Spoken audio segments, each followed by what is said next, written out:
Right then, let's talk about fighter jets. Not just any old jet, but a particularly clever one from Sweden called the Saab Gripen. Now you might think of Sweden and picture meatballs, flat-pack furniture, and sensible family cars. But what they've also built is a jet fighter that is, frankly, brilliant. It's not the biggest nor the fastest thing in the sky, not like some American brute with more power than sense. No, the Gripen is different. It's small, it's nimble, and it was designed with a very specific, very Swedish idea in mind. To get the job done with the minimum of fuss, even when everything else has gone completely pear-shaped. It is in many ways the perfect machine for a world that's suddenly become a bit dicey. The Gripen is what you might call a light fighter. It's the automotive equivalent of a hot hatchback, a Ford Fiesta ST for the skies. It doesn't need a massive, perfectly manicured runway that stretches for miles. Oh no, the clever Swedes designed it to take off from a simple bit of road, maybe a frozen lake, or a small airstrip hidden in a forest. This is a machine built for surviving when the main airports have been turned into smoking craters. It can be refueled and rearmed by just a few blokes with a truck in under 10 minutes. It is a masterpiece of pragmatic get-it-done engineering, a stark contrast to the pampered, high-maintenance supermodels from other nations. But why does any of this matter? Well, because this plucky little jet holds up a mirror to the rest of Europe, and the reflection is not flattering. You see, while Sweden was quietly preparing for the worst, building machines that could fight on their own terms without a 5-star airbase, the rest of the continent was, to put it bluntly, snoozing. Most of Europe's military thinking has been built on the cozy assumption that there will always be big fancy airports, endless supplies, and most importantly, that the Americans will always be there to sort everything out. The Gripen, with its rugged self-sufficiency, exposes this as a dangerously comfortable dream.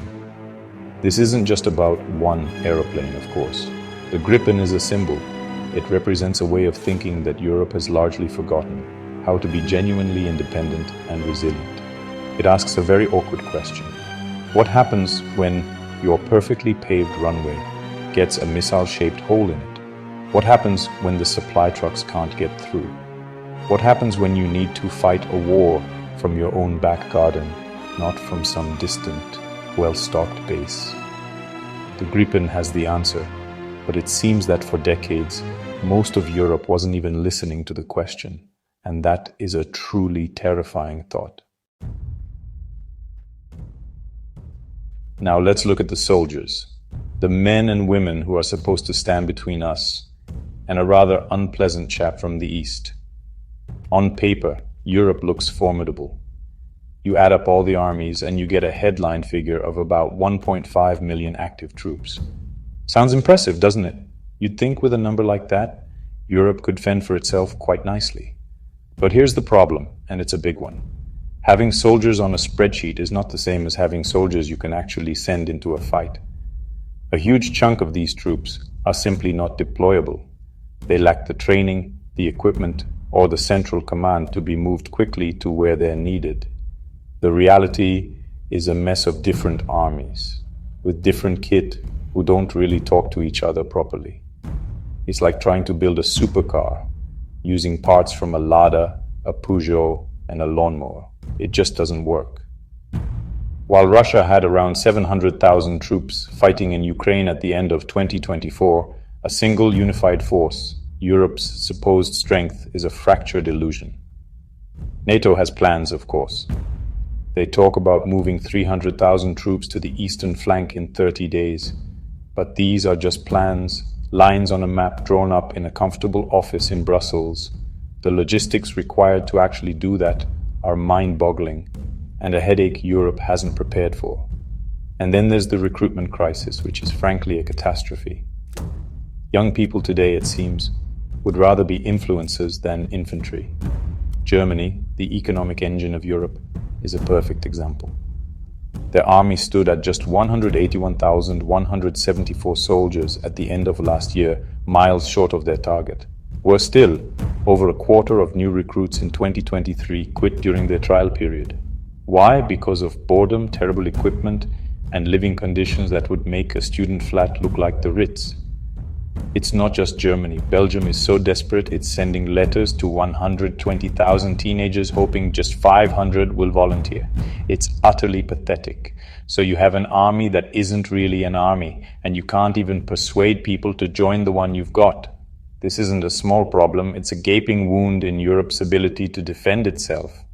Some countries, like Sweden and Finland, have kept conscription, forcing people to serve. Poland is trying to massively expand its army, but these are exceptions. For the most part, Europe has forgotten that a strong defense requires more than just fancy speeches and flags. It requires actual people, and it seems the continent has lost the will to find them, creating a vacuum that is becoming more dangerous by the day. For the last 70 years, Europe has had a very simple defense policy. Hide behind the Americans. Whenever there was a problem, a crisis, or a loud bang in the distance, everyone would look nervously across the Atlantic, waiting for the US cavalry to ride over the hill. All of NATO's grand plans, all those arrows on maps showing troop movements, have a massive, unspoken assumption built into them. They utterly depend on American command, American transport planes, American spy satellites, and American logistics. Without the United States, NATO's plan to move 300,000 troops to the front line is nothing more than a fantasy. It simply cannot be done. This reliance has made Europe lazy. It's like having a rich uncle who always pays the bills. You never learn to budget for yourself. European nations have been allowed to underinvest in the boring, unglamorous stuff, the cargo planes, the refueling tankers, the command and control systems, because they knew Uncle Sam would always provide. But what happens when the uncle decides he has other priorities? In February of this year, a new American administration made it perfectly clear that its focus was shifting. The message was blunt. Europe, you are on your own. Suddenly, the safety net has been pulled away, and Europe is dangling over a very long drop. The numbers are staggering. To replace what the US provides, Europe would need to find the equivalent of 300,000 American troops, not just in bodies, but in capability. That means hundreds of heavy transport aircraft, vast intelligence networks, and the sort of complex logistical support that Europe has simply never bothered to build for itself. This isn't something you can fix by buying a few more tanks. This requires a fundamental rewiring of the entire European defense structure, a project that would take decades and cost astronomical sums of money. Money that, frankly, most countries would rather spend on other things. This is where the risk becomes terrifyingly real. NATO's own chief, Mark Rutte, warned in 2025 that Russia could be ready to attack a NATO country by 2030. That's just a few years away. And the big American shield that was supposed to protect everyone is looking increasingly unreliable. The continent has been living on borrowed time and borrowed strength. The bill is now coming due, and Europe has found itself standing at the counter with an empty wallet, a dazed expression, and the worrying realization that the security it took for granted was never really its own to begin with. And so we come back to that magnificent little Swedish jet, the Gripen. It was designed for a country that never had the luxury of assuming someone else would come to the rescue. It was built to be tough, independent, and effective with limited resources. It's a fighter jet for the real world, not the fantasy world of endless American support that Europe has been living in. The Gripen shows that it is possible to build a credible defense without bankrupting yourself or needing a continent-sized support network. It proves that clever design and a pragmatic mindset can overcome a lack of sheer numbers. This is the lesson Europe desperately needs to learn. The Gripen's philosophy is what Europe must adopt. It needs to stop buying eye-wateringly expensive, high-maintenance equipment that only works under perfect conditions and relies on American help. Instead, it needs to focus on interoperability, efficiency, and self-reliance.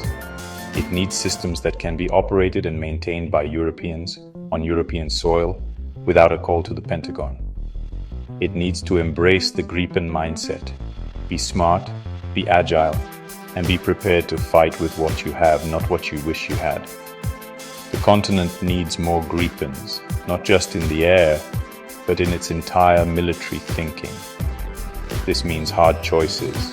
It means spending more on defense and spending it more wisely. It means bringing back conscription or finding new ways to convince young people that serving their country is a noble and necessary calling. It means countries like Germany and France must stop squabbling over joint projects and actually build things that work together.